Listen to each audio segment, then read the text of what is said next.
Alright, what's happening, y'all? It's your boy Rico from Street Scores, and it was only a matter of time. Now, there are some more pro days coming up that the Commanders may eventually end up going to, and I'll update y'all on those later. But for now, I wanted to update y'all on all of the pro days that the Commanders have gone to already. Because it's quite a few, it's double digits. And so I'm really excited about that. And of course, me being Rico of Street Scores, we got to take a look at all of the top prospects that not only attend those schools in general, but who are the prospects at those pro days that we already have confirmed interest in, whether we talk to them at the combine, we're bringing them in for a top 30 private visit all the way to Ashburn. Speaking of that, I'm gonna do a video updating y'all on all of the top 30 private visits as well, with all of the players coming to Ashburn. Stay tuned for that. But for this video, we're taking a look at all of the pro days, and again, specifically, most notably, the players that the Commanders have had formal combine meeting with, informal meetings, Senior Bowl, Shrine Bowl, HBCU Bowl, Hula Bowl, all of that type of stuff. Anywhere where there's been confirmed interest, we're definitely gonna pinpoint those guys and talk about them for a brief minute. And then of course there are some guys that we don't have confirmed interest with,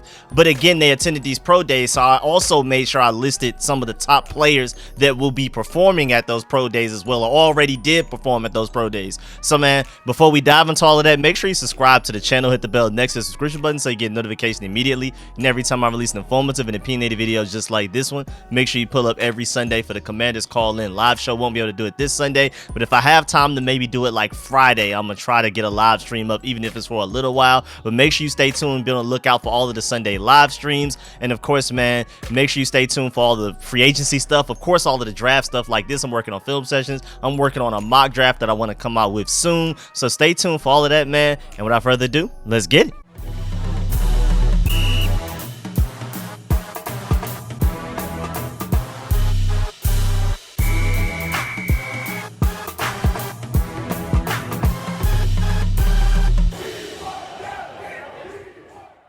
All right, man, let's get to it. I'm excited, man, and I haven't even had the time to really process this information, because every time I get any little bit of information, I input it into this whole chart that I made. Of course, you already know how this goes. This entire PDF, you have free access to it in the description of this video, and I'll probably have it as a pinned comment in the comment section as well. So if you want access to this entire list and all of the other lists concerning who the Commanders are interested in as far as these draft prospects coming up in the 2023 NFL draft, that PDF is free. And of course, we're almost to like 90 confirmed prospects, so I'll do a video updating that as well. I'm gonna do a video updating all of the top 30 visits that we have coming in, and maybe do like a deep dive into each one of those players and why we should draft them and when we'll probably be able to draft them, just to give you a heads up of what to look out for. But again, today we're focused on pro days, and also of course you have access to this list. This list is a part of the same PDF that has all of the prospects listed and their connections to the Commanders schools they went to, what position and what projected rounds they go in.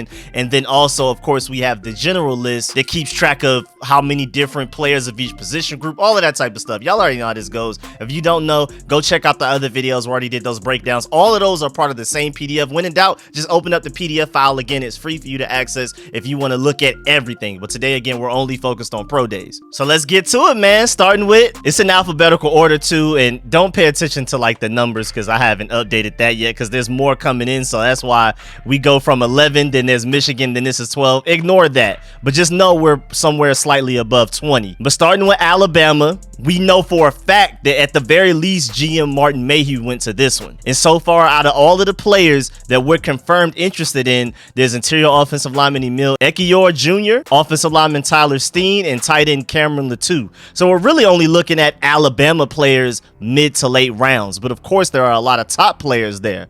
I mean, maybe they went to go see Brian Branch in person, and he definitely had a better pro day than he had combine. So even though we don't have confirmed interest in Brian Branch, these are just some of the top names from the school. So of course Will Anderson, Bryce Young, all of those type of guys. We're not going to sit here and just read out every single name, because again, you have free access to the PDF. I'm just going to give you my opinions on certain things that the PDF wouldn't necessarily be able to tell you just by you looking at it. Again, we're not going to sit here and take up 2 hours of reading off every name. And then you have Arizona, and we don't have any confirmed players that we're interested in for there, so that's really interesting. I can't wait to find out why we went to Arizona's pro day. And then, of course, for most of these, we don't exactly know who visited. And I'm not just going to guess and put anything there, because you can assume that probably Martin Mayhew goes to all of these, or at least most of them. But you never know if it's only Chris Polian, if it's only Marty Herney, if it's only Ron Rivera. So again, if I don't know for sure, I'm going to leave things blank or with N/A's, not applicable, or question marks and things like that. I'm not going to enter any information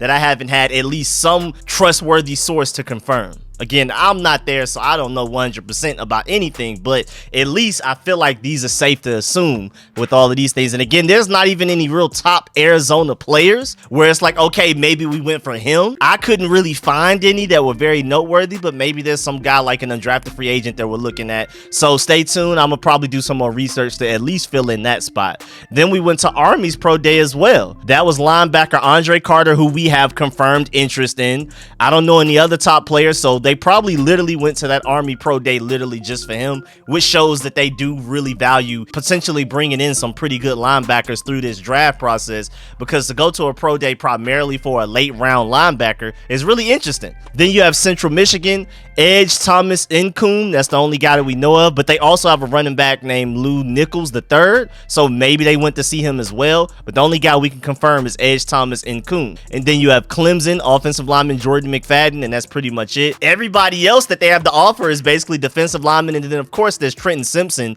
but we don't have any confirmed interest in him. But maybe they would be willing to take him if they trade back in the first round or something, who knows. But so far the only guy that we know that we're clearly interested in, confirmed, and have met with or whatever for any reason is offensive lineman Jordan McFadden. And I at the very least want to list off every school, just in case there are some of y'all that treat these videos like a podcast and are not looking. So I at the very least want to read every confirmed interest name and every college, and then if I know who visited, let y'all know that, just in case for those of y'all again who may not be looking at the PDF, who may be treating this like a podcast.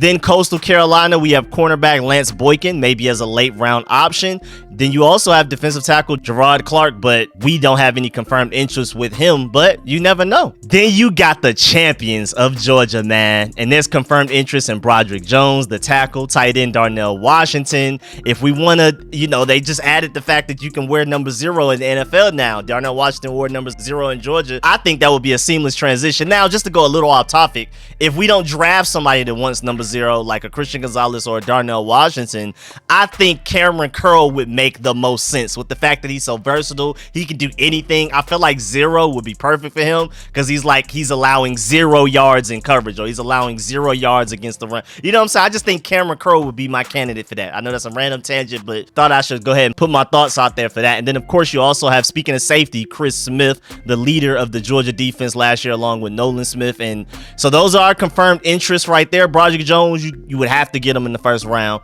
Darnell Washington, I think you're gonna have to get him late first round at the latest. I don't think he's making it to the second. I really don't. And then Chris Smith, you may be able to get him in the third, so who knows. And then of course Georgia just has so many dominant names that we don't have necessarily any confirmed interest in. But of course you have Jalen Carter, that some people feel like he may slide to 16 because of the off the field issues. I don't think the off the field issues are that serious. I don't think he's making it out of the top 5, even with the off the field issues and all of these quarterbacks, but we'll see. But I know for a fact he's not making it out of the top 10. He's not making it to 16. But of course you have edge Nolan Smith, cornerback Keely Ringo, running back Kenny McIntosh, who's super underrated, my guy quarterback Stetson Bennett, and all of these guys, man, you never know, man. Then you have Georgia Tech, no confirmed interest there, but maybe they went for edge Keon Wright or center Charlie Thomas, because we're definitely looking into the center position. But don't sleep on the edge position, because we may not be able to pay Montez Sweat and Chase Young, so they may look into going ahead and try to find a replacement for those guys so they could just let them walk when those guys contracts in. We'll see. Then they went to Illinois, and the only confirmed player that they probably went for was Devon Witherspoon, but sadly he didn't participate in the pro day.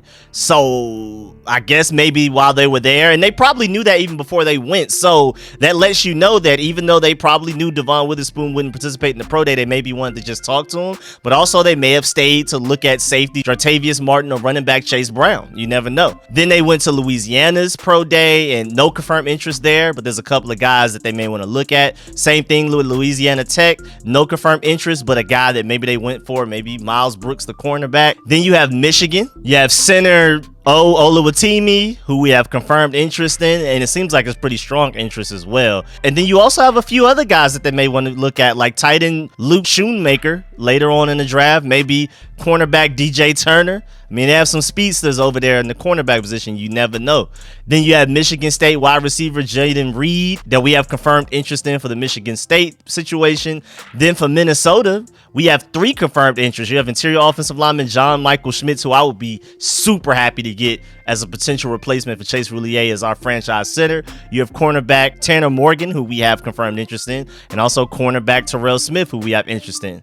Then you have Northwestern, Peter Skoronski, confirmed interest, and with good reason. Even though I feel like he'll be better off at guard than tackle, I feel like he's one of the safest prospects in this draft, so I wouldn't be surprised if they took him at 16 if he were to make it that far, which I don't necessarily think will happen. Then you have the edge Ada Tamiwa. And then you also have running back Evan Hull, all confirmed interests. Then Notre Dame, we know for a fact that Martin Mayhew went to that one. And the only confirmed interest we have there is edge Isaiah Foskey. But of course, tight end Michael Mayer went there. Center Jared Patterson went there as well. Maybe they wanted to look at those guys too. And then Ohio State is the only one where we have confirmed several people that went to that pro day.